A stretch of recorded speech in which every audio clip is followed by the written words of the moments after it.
I know there are quite a few people who don't like LSE. It was a bit dry for me, the kind of work I was doing. So our aim was always to go global. So now we have clientele from Hong Kong, Africa, a lot of Ghana, especially Nigeria. These are the major countries. Even if I would make less money in the first few years, I would be much happier with it. I will try to automate things and, look at I want to spend more time on business development and growth. Failed a course at LSE. Not every company has a unique idea, right? So we are not really scared of competition.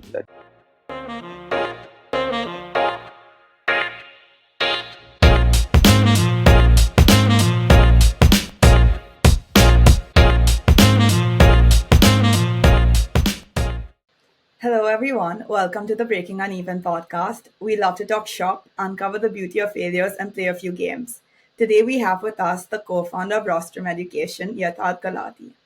He studied a bachelor's in business mathematics and statistics at the London School of Economics and Political Science.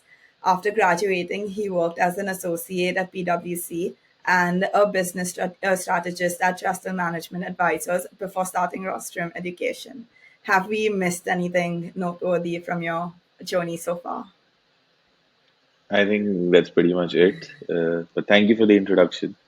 I'm happy to be here and help out your audience, whoever is looking to start their own business and go on the entrepreneurial journey. I'm happy to share my journey as well with them so they can learn from that.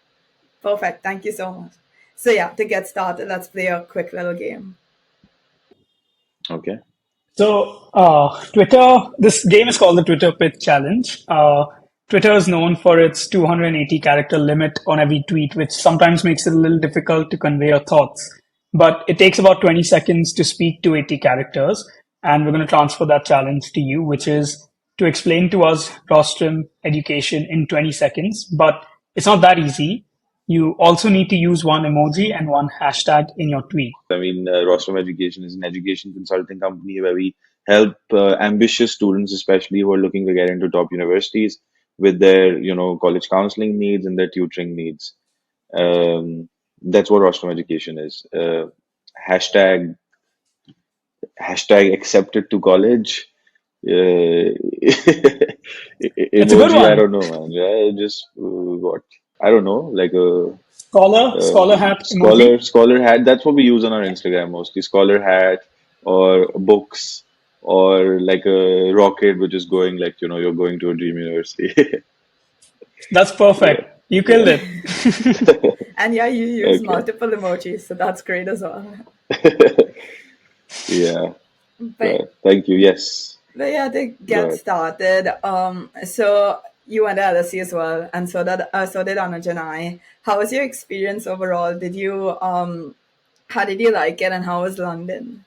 So I really liked LSE. I know there are quite a few people who don't like LSE because of not having a campus and being very intense, and everyone's just trying to get a job over there. Like it's very intense in a way. I think it's not for everyone. Like a lot of I can imagine a lot of 18-year-olds coming and being in London without a campus. It's hard to make friends. There's a lot of academic pressure, and a lot of students are really ambitious and motivated and just looking to get into investment banking. So it can be difficult for people. But to be honest, I really liked it because I was one of them. To be honest, I mean I was pretty ambitious and I knew what I wanted to do. So the journey was, I would say, easier for me in a way because I had an idea. So even when I was in school, I only applied to the UK, unlike other kids who were taking SAT and applying to the US and keeping their options open. And because a lot of them weren't really sure about what they wanted to do, and that's why they look at the US because that gives you more flexibility. But when I was in school, I was pretty sure about where I wanted to go, what course I wanted to do. So I only applied to the UK, and LSE was my top choice. I didn't apply to Oxford or Cambridge, even though maybe I could have. But I did not because LSE was my first choice, and I knew what I had to do to get into LSE. I had to get like a 7 in math, and that's what I aimed at. And I didn't really care about anything else in school. That was my only aim to get a 7 in math. And then that's what I did. I got into LSE after that. I initially started with management as a course because I think that was a bit easier to get into. However, in my second year, I changed my course. It's not very easy for people to change usually but there were some exceptions, and they let me change it, and I switched to business maths and stats because I thought it was more academically challenging in a way, and management wasn't that challenging. So that's why I switched. And after that, I did apply for a few jobs, and I was lucky I got a job at PwC. It was also because a lot of my seniors and a lot of my peers were applying there, and they'd gone through the same process themselves. So they, literally told me what's going to happen in the interview, what's going to come in the, the tests and phone interviews, partner interviews. Like I had an idea about what's going to happen, so it was much easier for me. So that's why it's really helpful when you go to a top university, because your peers have gone through the same process themselves, and you can learn a lot from them. And I was lucky enough to get a job there. But once I started working there, obviously, uh, it was a bit dry for me, the kind of work I was doing. And I come from a family business, so I always wanted to do something of my own. Like it was just a starting, step, I would say. Like, I wanted to, because I was in London, I thought, let's try this opportunity, let's see how it is, and maybe we'll figure it out. If it's good, I can stay and I can figure it out. But after a few months, I realized that this is not for me and I want to do something of my own. I started doing a couple of things. I spoke to my friend. He was selling water filters in the US. I said, okay, I'll sell water filters. Like it's like for me, it wasn't about like I was passionate about this particular business. For me, it was just about starting my own business. Could be anything. Like if you told me, okay, start selling books tomorrow, I'll start selling books. Like it's fine. You know, when I was in college, sometimes I would sell cigarettes to my friends. Like I would do stuff like that. I would sell books. I would get books from India and sell it over there. I've done that stuff as well when I was in college just to make some extra money. I used to tutor as well. So the biggest thing was that I was tutoring. I started tutoring IB students who were based in London, um, and I was tutoring economics and math just for some extra income. So from there, I got this idea that there's a huge, market for this. A lot of students are looking for tutoring. They're looking to get into college. So initially, I thought, let's start an online platform where I could connect mentors and tutors to students. And that's what I did. I made a website while I was working at PwC. I made a website with a friend where we could connect mentors and students. And we did get a few couple of students in our first month, but it wasn't going that well. It was just okay. Also, I couldn't spend a lot of time on it because I was also doing a full-time job somewhere else. So, later on, I realized that, this job is not for me, and it'll be easier for me to start something of my own if I move back to India. So, after around 11 months or so, I gave my resignation and I went back to India. But I still had that website, that I created. I wasn't spending too much time on that. But when I came back to India, I started doing that full time. And I started spending a lot more time, and then we opened an office here as well. And then obviously things started picking up. First couple of years, I would say from 2018 to 2020, I was doing a lot of tutoring myself. So it was mostly me and a couple of other friends. There was another friend from LSE who was tutoring as well. So he was doing math, I was doing econ, and we were just doing a lot of tutoring and getting kids to our office or tuition center, whatever it was. They would come there and we would do a lot of tutoring. And then 2020, I realized that, to scale, obviously, I can't keep tutoring all the time. Obviously, we have to scale as well. So that's when I moved out of that role and I started focusing more on scaling and business development. And I started hiring tutors and counselors and all of that. So now we have a big team of more than 50 people, of work counseling. And I've also got people here who work part time with us. So our aim was always to go global. My aim was not to stay in India forever. Obviously, the reason I came back to India is because it was much easier for me to start something here because I had connections here, family here, etc. But I always wanted to be outside India. I wanted to, I wanted to see a global business. I didn't want a business that was just in India because also it's very rare that Indian businesses go global. They are going now. In the last couple of years, a lot of businesses are going global. But usually we would see, American companies coming to India or UK companies coming to India, but not the other way around. So that's what I wanted to do. So the first step was in 2021, we opened an office in Dubai as well. And through our Dubai office, we were able to get a lot more clients from outside India. So now we have clientele from Hong Kong, Africa, a lot of Ghana, especially Nigeria. These are the major countries where our clients are from. A lot of clients from the Middle East as well. So the Dubai office opened a lot more doors for us. And then last year, end of last year, we also opened an office in London. So it's not a physical space as of now. We've got a couple of people over there and we have a company over there. So whichever clients we get from London or the UK, it's much easier for me to, for us to handle those from our London office because we've got a couple of people over there. So, I mean, that's what the journey has been till now. So we've got three offices, one in India, one in Dubai, one in London, and we're also trying to open a couple of more offices in India this year. So one in Bombay and one in Bangalore is, you know, that is going on. So we are still looking. So hopefully end of this year or early next year, we'll have two more offices in India. Yeah, and we're working with I think over 500 students now. We started with around I think five or six students in our first year. So I think it's been a good journey.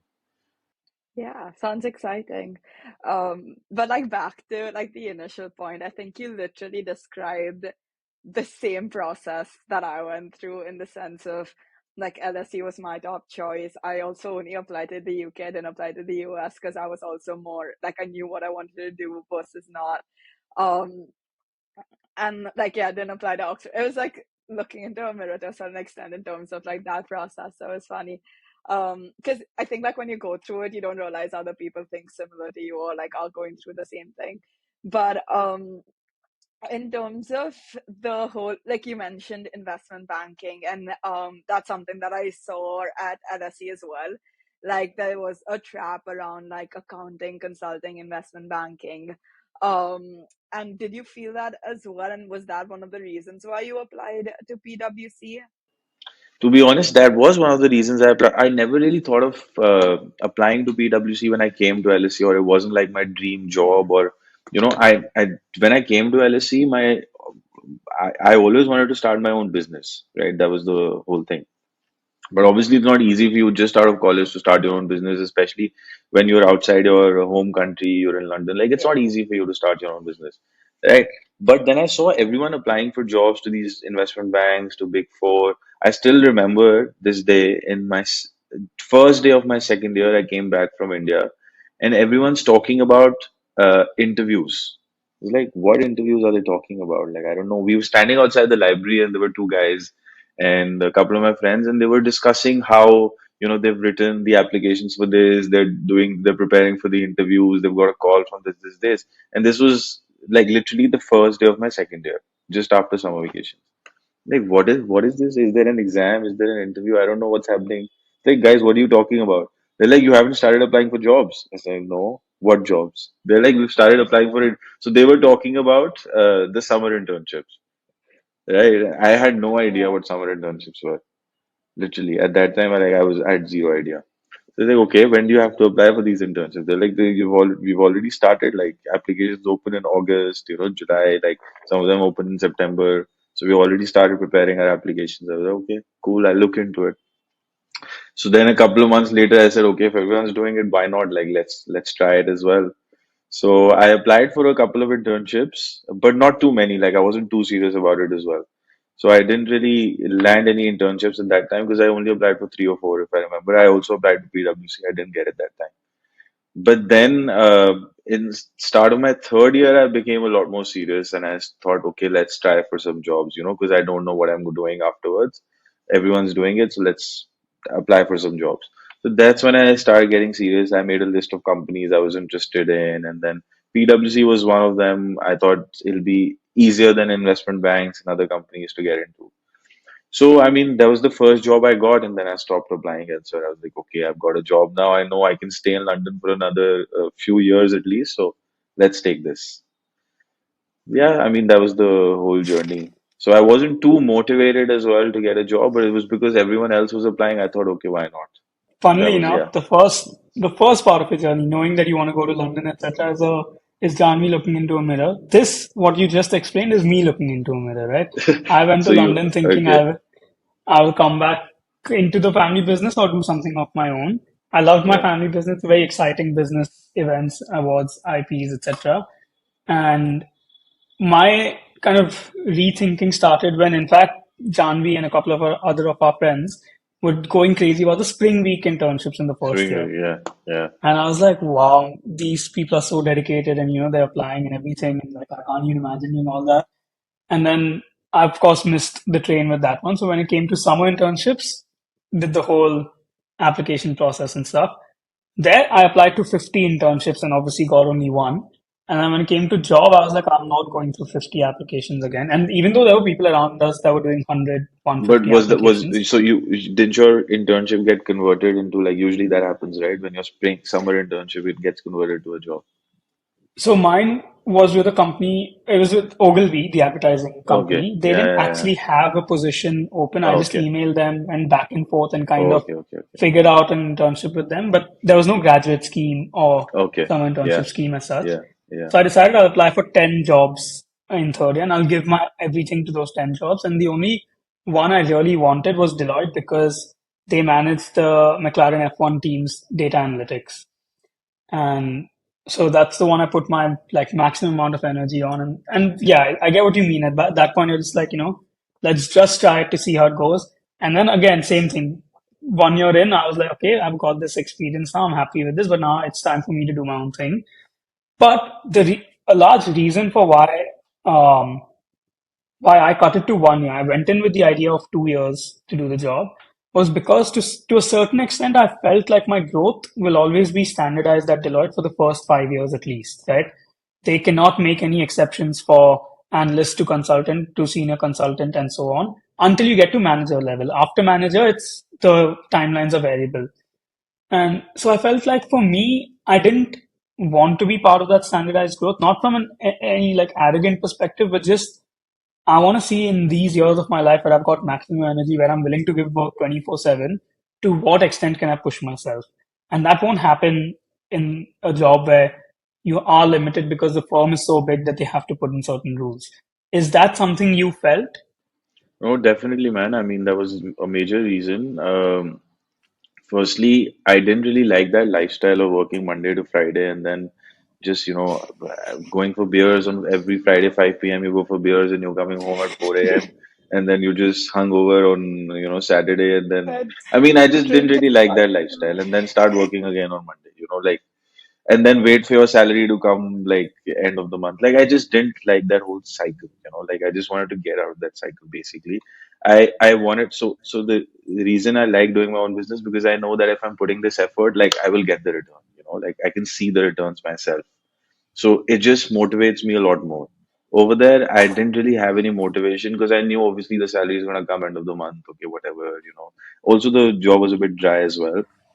And to be honest, when you start at a big four, like the money, you're not getting crazy money, and London is expensive, right? After taxes and stuff, what you're getting is, I mean, you're pretty much spending the whole thing. I wasn't really saving anything. So, especially in your first couple of years, it's very hard to save in London. So, I mean, yeah, I didn't really like all of that. There were multiple factors, and I also wanted to be close to family. Um I always wanted to do something of my own, even if it was smaller. Like I knew I would be much happier. Even if I would make less money in the first few years, I would be much happier because I can work on my own timings. I can, I don't mind working Sundays when it's my own business. I don't mind working the weekends. Like it's because I can see the results that I'm putting this effort, then I will also get a return from this, right? I just couldn't see that at PwC. And I don't think it was about PwC, it was just about me, working for someone else. So even if I was working somewhere else, I think the story would have been the same. Yeah.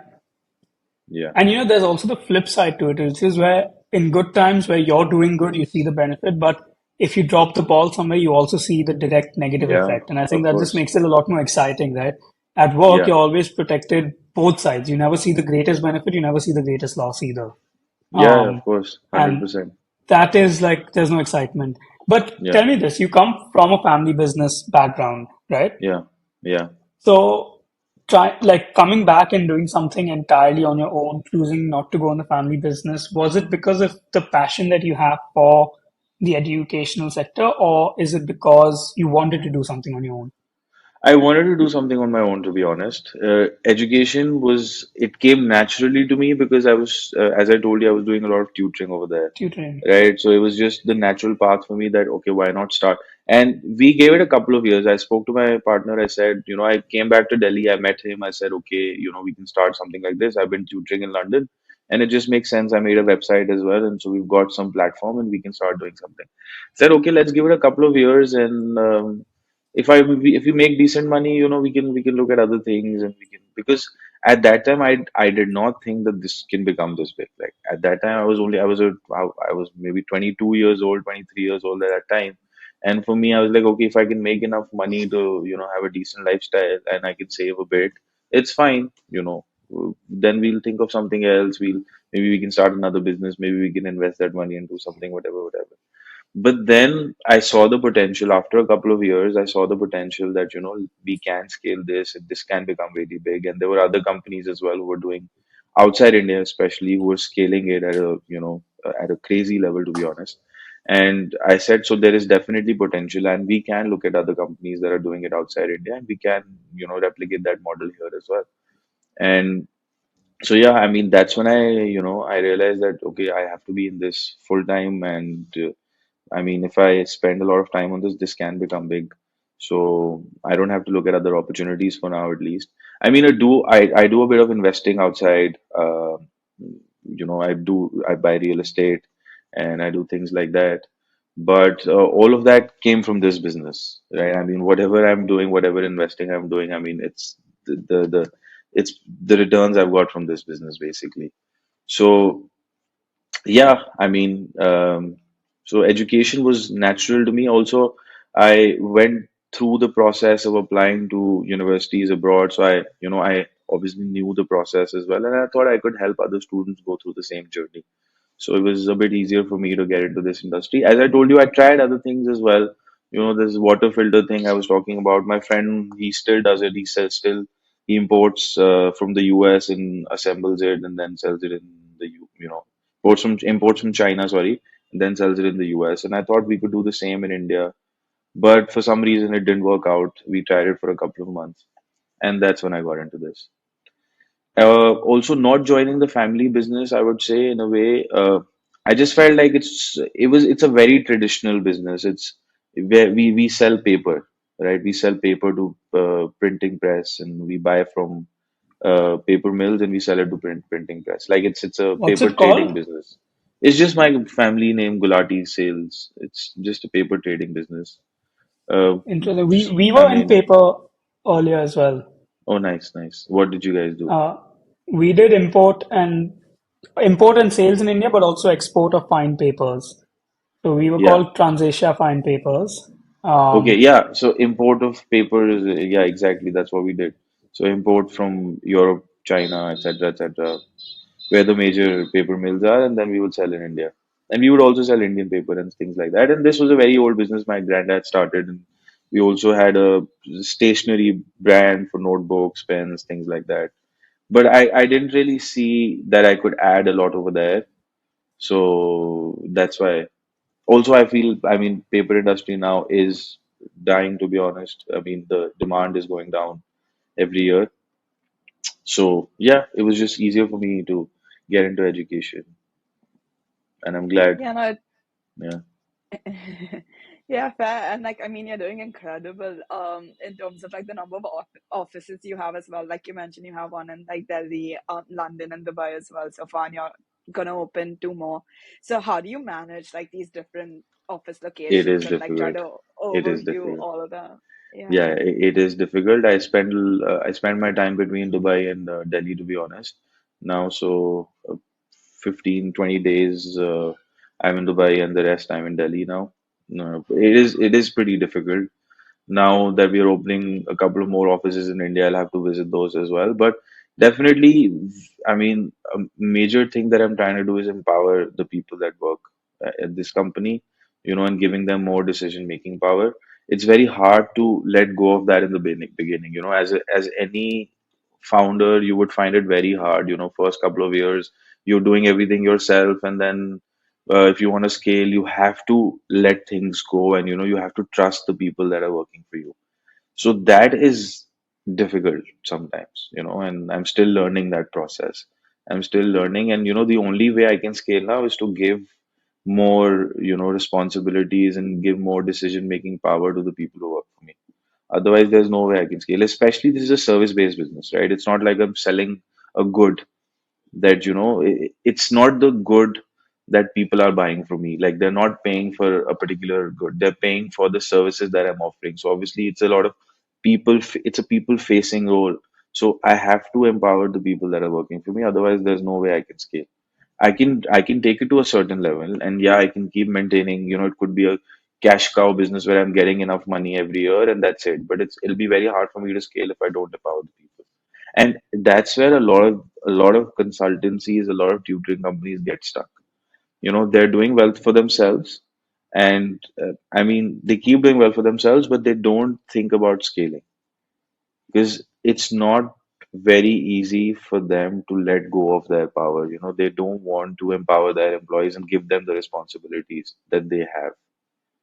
That's what I'm trying to do. I mean, obviously, I struggled a bit with that as well in the last couple of years, but I am getting better at it now. And Okay. hopefully, in the next couple of years, I mean, I will try to automate things and, I want to spend more time on business development and growth. So, I want this company to, obviously operate without my intervention, like just the operations, and then scaling and all those things I want to take care of. Interesting. Yeah. Um, do you have any advice in finding like those people that you can trust? Like, how do you get to that stage? I mean, to be honest, I mean, are you talking about how to recruit people? Is that what you're saying? A mix of both, in the sense either how to find people externally or even the people at your company. How do you put that kind of trust in the person to be like, okay, I think they can lead this aspect of my business while I'm in a completely different city and country where like I don't have any oversight on the day to day. Yeah, I mean, see, firstly, the recruitment process has to be really good. Obviously, you have to be good at identifying people who actually care about the jobs that they're working in. You have two kinds of people. One who are just doing it, who are coming in, they're putting in the hours, and then they're leaving, and it's fine. You also require them for certain jobs, right? I mean, you also need motivated people who come on time, leave on time, fine, they do their work and go home.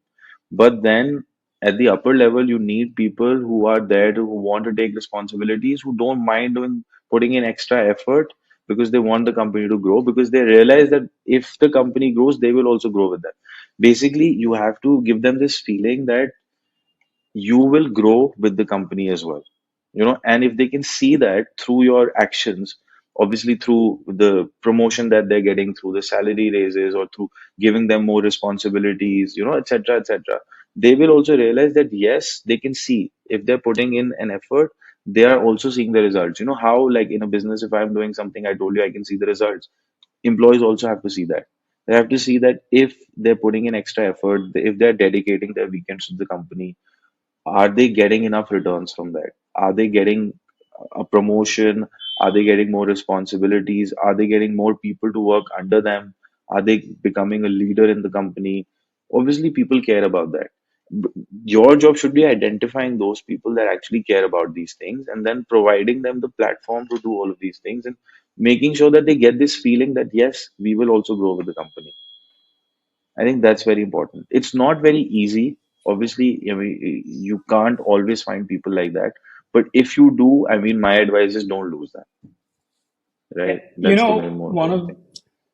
one of the things that we tried, because ours is, it's not a product based company, it's not exactly a service based company either. Our revenue is mainly entry fees, delegate fees, and sponsorship. Yeah, yeah, So what we did was we kind of asked our team, our sales team, to come up with their own incentive program, right? Like, what yeah, does an ideal bonus program look like for you for a particular event? This is the revenue, this is the cost historically.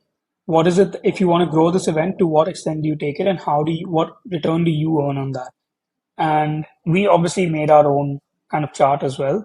And we realized that the chart that we made and they made was like 99% the same. yeah, yeah. And we said that, they've come back with a fair this thing. And that's what we implemented. And that it really changed the entire vibe. Like now barely like, call us on an everyday basis saying, can you help me close this, that, whatever. They're just like taking the effort to sort stuff out on their own. So I think Yeah, yeah, exactly. Because you've given them the power, you've empowered them, you've told them, okay, you decide on your own what commission structure or what bonus structure you want. And that's what I do as well, especially with my business development team. Like they know themselves what they have to achieve every month. They know what they decide things on their own. Like they decide. So there is one person who handles it, and then obviously he has people working under him. And then he has the power to decide which, how to delegate the work to these people and how to get the results. And then I talk to him on, pretty much on a daily basis and just make sure that the things are going smoothly. exactly. Fair enough. So let's, kind of, since we've understood kind of your background and Rostrum's background, we're going to go into a game that is kind of going to unpack this a little further. So we'll play two lies, one truth. The idea is for you to give us three statements from your entire journey so far, amongst which two of them are true statements and, two of them are false statements and one of them is the truth. We have to try and guess which is which. It can be achievements, challenges, or a mix of both. Number one, I pulled all-nighters for my job at PwC. Number two, I didn't drink in the library at LSE. And number three, I failed a course at LSE. I think I don't think at an analyst stage they would make you work all night. So that I think is a lie. Um, Okay. and I think you did drink at the library at Yeah. LSE.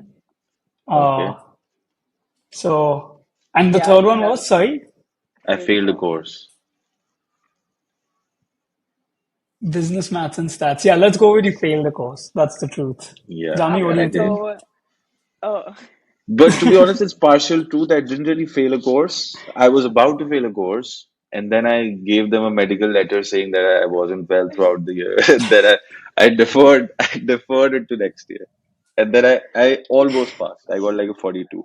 But I knew if I took the course I would fail. Because I didn't go to any class, I didn't attend a single. Because when I switched from management to business maths and stats, like the level of math just increased exponentially. Yeah. And I didn't have any idea what was going on in the lectures. I went for a couple of lectures. I was like, this is going over my head. Like I don't know anything. So then I said, okay, I'll catch up. I'll catch up. And then the exams came, and I was like, I still haven't caught up with anything. I need to come up with an excuse. Either I fail it now, or I. So then I thought, okay, let's give them like a medical letter from the doctor and stuff, and then I deferred it. So didn't really fail, I would say. yeah. Did you guys fail any Sorry. courses at LSE? No, we No. were management students. So, Yeah. It was easier. A lot of people fail that. It's very common. Yeah. yeah, it is very common. And I think you can graduate your entire degree also having failed one After. course, Yeah. which is what one of our friends did. And did Uh, you spend a lot of time in the library as well? Yes, I did. Janvi did. That was All the the only time socializing place in That LSE. was, yeah. I used to also go to the UCL library because that was closer to Oh, and it was so much better as well. It was like so very yeah. old-fashioned wooden kind of. I used to go there sometimes.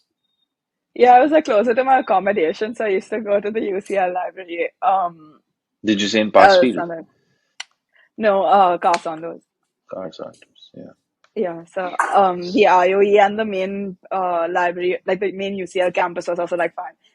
Yeah, UCL was closer to me than LSE was, so I was like, okay, I went there more often. Nice, nice. That's good. So our next game is called Red Flags. We're gonna give you three situations, and in each of these situations, there are two great points and one red flag. We have adapted these situations to you and for rostrum education, and then you have to choose which situation you would rather be in. So, situation one, rostrum education opens offices in New York and Singapore. Your students have got 5,000 plus acceptances from Ivy League colleges, but none of your students get into Oxbridge in 2024. Situation two, Rostrum Education has 200 plus mentors and tutors from around the world. 90% of your students score over 30 on their ACTs, but your London office needs to close down due to losses that are being made. And then situation 3, you have a foundation part of Rostrum Education where you can sponsor the education of 5 students a year. You've partnered with 50 plus schools from around the world to be the counselor for their students. But there is a copycat that is stealing your resources and assignments from your tutoring sessions and pretending that it's their own. I think the third one is still okay. I mean, it's the best out of these three situations. I mean, copycat, I mean, it's fine. Every business, I mean, you can easily copy, but it's not very easy for you to execute something, right? I think two businesses that can have the exact same idea and they can, in terms of their performance, they'll be very different. It's all about the execution. I feel I mean, even Rostrum or even most companies, it's not like, not every company has a unique idea, right? But it's all about how you're executing, how you're scaling, how you're working with your employees, how you're doing your marketing. So even if someone is copying our resources, I mean, I can guarantee you that they won't be able to copy us in the way we grow. I mean, so we're not really scared of competition in that sense. We know everyone can, I mean, do the same. Anyone else can start their own company tomorrow. We can't stop them. And I mean, for example, if our one of our employee he leaves and he goes to another company and obviously tells them the trade secrets or the resources we used to use, we can't stop it, and it's a part of the industry. But we are still able to grow faster than other companies, and it's all about the execution. So yeah, I think situation three is the easiest out of these. Fair enough. Yeah, no, it's interesting to see what like founders end up choosing and like what challenge they are uh that they are okay to like deal with and face. And like you said, like I think yeah, copycats or like competition and competitors overall are inevitable. It's how you deal with it and how you execute your business that is the differentiating factor between you and another company. And For example, we've had in the past that some of our people who used to work with us, they've started their own companies now. But I mean, if we keep thinking about that and if we keep competing with them, I mean, we won't be able to grow. So it's a part of the business. These things keep happening, and we just have to move on and obviously think about your personal growth. They can grow as well. It's fine. yeah. They can do their own thing, but it's not a space that okay, both of us can't be in the same industry. We can. So Yeah, we both can grow at the same time. I don't have to compete with them, the other company always. So that is okay. I'm used to that now. Initially, yes, I felt bad. I mean, first time it happened, I felt really bad. I was really pissed for a month. I was thinking about ideas, how to shut his company. Obviously, the first I was 23-year-old. It happened with me. Obviously, but then I spoke to my family, and they also told me it's a part of the whole thing. And then as the company grew, I stopped caring. And now it happens every year. It's fine. cool. Let's do the rapid fire then. So self-explanatory, quick 2 3 word answers within 3 seconds, kind of. So yeah, let's start. First question: how many all-nighters did you pull in your first year of Rostrum Education? Um, I think like at least 50 to 60 in the first year, Oh, maybe Wow. more. Yeah. What is the scrappiest thing that you have done to build your business? Uh, I mean, I would initially like I would stand outside schools and distribute my pamphlets and things like that to start Wow. with. Did Yeah. did you ever question whether it was worth it? No, it's fine. What was your emotion when you first fired someone? Uh, I mean, if I fired them, it was for a reason, right? So maybe I think I was okay with it. Obviously, you're angry for a couple of hours, but it's fine. But then later you realize, oh, I need to look for someone else. Fair enough. Yeah. What is the weirdest place from where you worked? Weirdest place from where I worked. To be honest, I worked from everywhere, man. I mean, in a public bathroom in an airport. I mean, yeah, Wow. yeah. What was your emotion when you opened your second office? I was really excited, very, very excited. I was looking forward to it, especially because it was global. Yeah. This can be good or bad. What was an oh shit moment for you? Happens pretty often.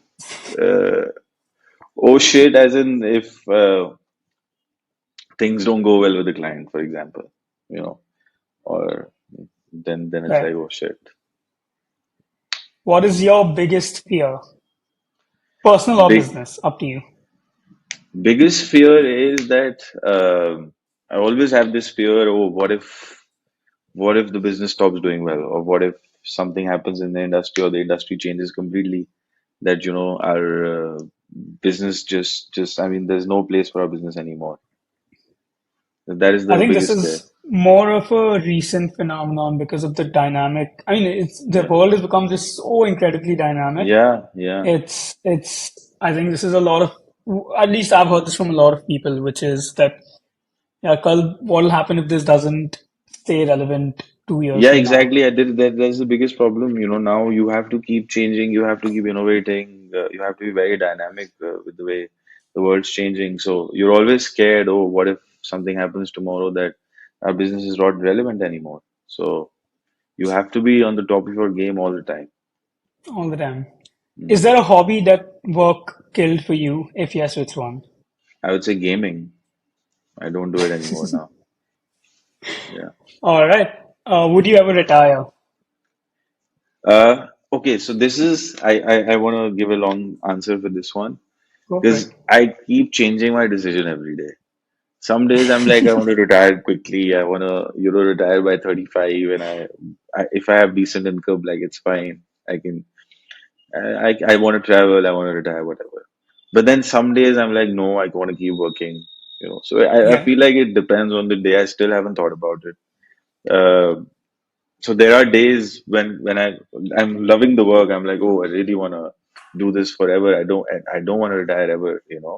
And then there are days where I just feel like okay, I mean, there's too much work. It's best I retire quickly and scale it to a level where it's running automatically and I get my income and I retire. So it depends on the day. Interesting. All right. Last Yeah. few questions. Books or podcasts? Books, iPad or notebook? notebook, Are you a morning person or a night owl? night, definitely. And what's your favorite social media platform? Instagram, man. Everyone's using Instagram. What else? What else do people use now? Well, some people say LinkedIn, if you can consider that a social media. I hate LinkedIn, to be honest. I just use it for recruiting and like because everyone's just boasting about what they're doing in life. Like I don't want to see it all the time. Like it's It's initially become a bit of a fluffy yeah, platform. I don't like it anymore. It used to be okay, but obviously I need it for recruiting and me making Yeah, connections and finding more people in the industry. But I'm not too fond of LinkedIn anymore. it is. And It's become a bit of, Instagram also I'm not too fond of. It's just that it's become a habit now. Like you keep scrolling, you keep watching reels, even though you're not really nothing's happening on there. So yeah. I want to stay away from social media. Like if I had the option of not using my phone, like I literally have moments when I want to throw my phone. I don't want to use my phone. I hate it, but I have to because of work. That happens. So that concludes our final game, Yatharth, but we're not quite at the end of our conversation. It's not a game, it's a very simple final task, let's say it. We ask every guest to ask our next guest a question. So we're first going to ask you your question from our previous guest, and you can then ask our next guest a question. Neither knows who is who. So your question is, Bit cheesy, but like, do they live their dreams at the moment, or would they be in a different place instead? So, is it their dream to be in this place? Yeah. No, I'm happy with where I am at the moment, to be honest. And a lot of people say that, oh, I wish I could do this, I wish I could do that, I haven't done this yet. Maybe when I get older, I'll do this. I'm not one of those. Like, I'm happy with what I've done till now. So if I want to do something, I'll do it now. Like, I'm not gonna wait that, oh, when I'm this age, I'll do this, or when I have this much money, I'll do this. Like if I really want something, I'll get it now. It's just that there are not many things that I really want. So I'm happy with what I have at the moment, and it's fine. It's going fine. Like, I wouldn't change it.